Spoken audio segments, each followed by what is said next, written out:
Hey, Topping Your Life's Math Industry, and we are going to take a look at the impulse. So recently, we have been talking a lot about the momentum, and we also understand that momentum is the mass of an object times the velocity of an object.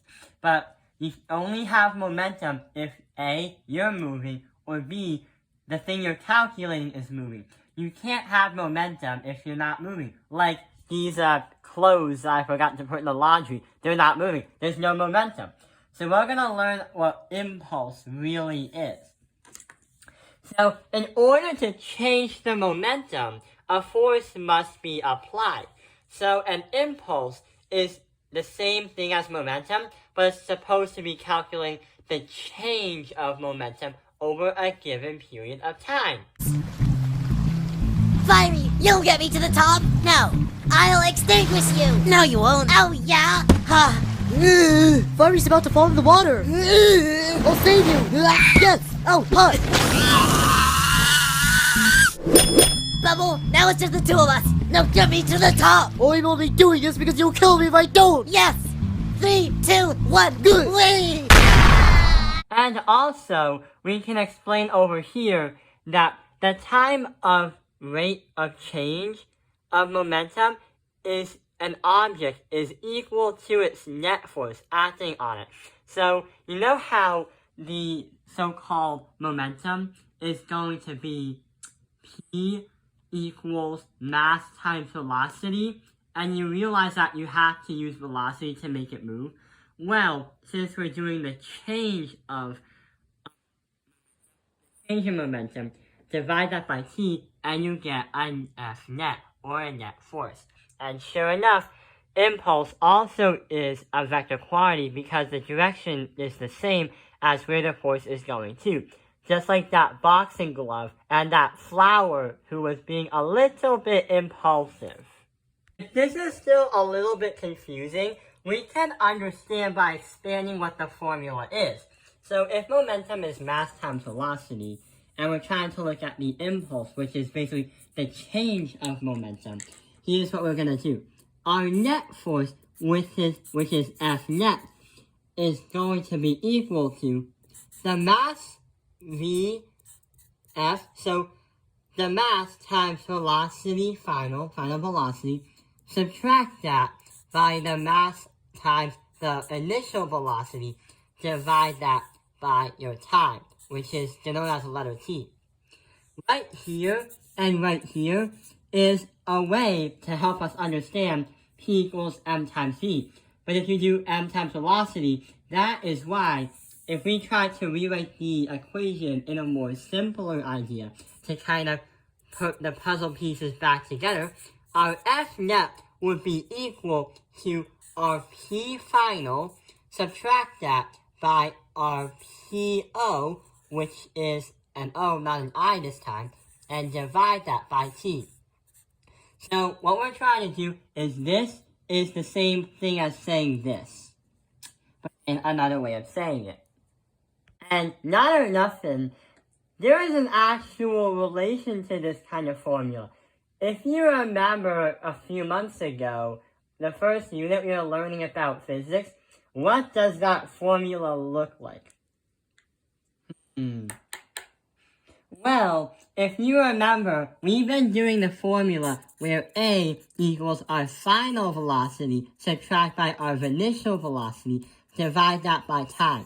But that calculates the acceleration. And sure enough, yeah, it's the acceleration formula.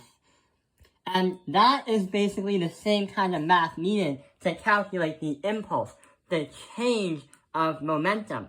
If this is the change of momentum, then this is the change of speed over time.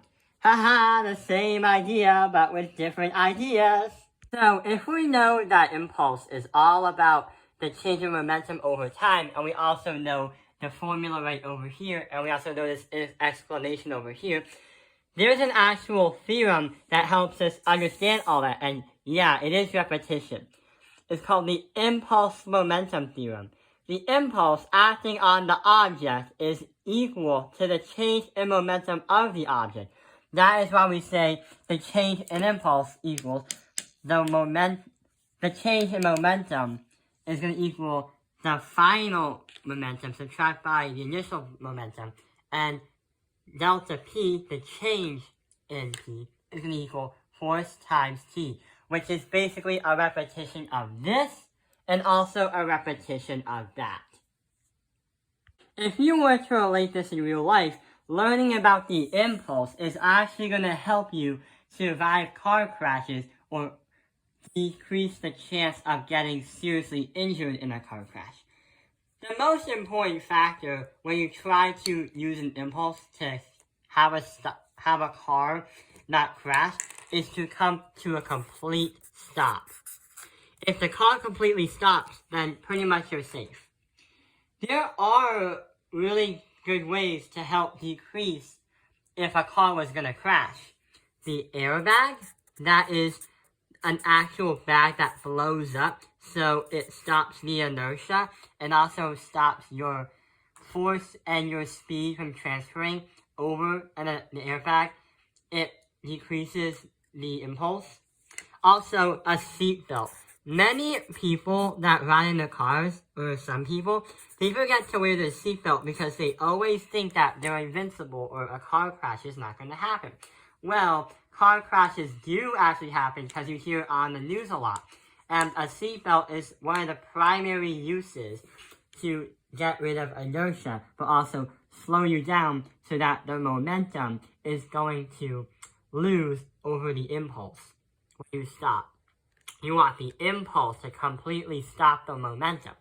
And this is a new feature being tested and it's experimental.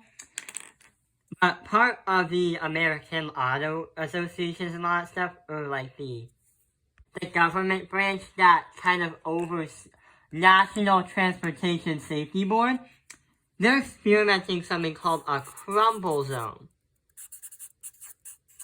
So a crumble zone is going to be, assuming that this is going to be a car.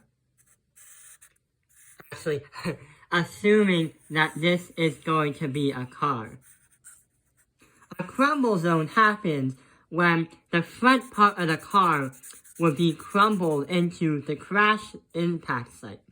And the passenger area right over here is going to stay safe.